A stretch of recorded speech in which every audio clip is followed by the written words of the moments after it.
Today we will run through how to calibrate the pH sensor on a YSI ProPlus Multiparameter Meter.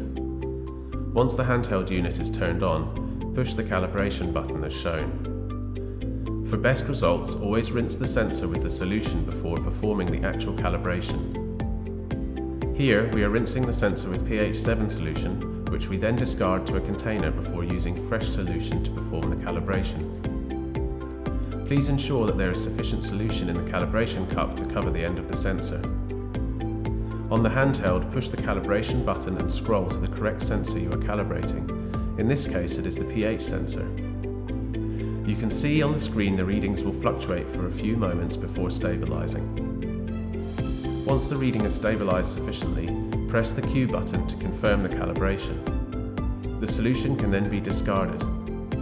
If you are undertaking calibrations every day or every couple of days, then the solution can be retained for up to a week, but we do not suggest storing for any longer than this once used. Although we are calibrating the pH sensor today, this can also be used for other sensors of your YSI unit.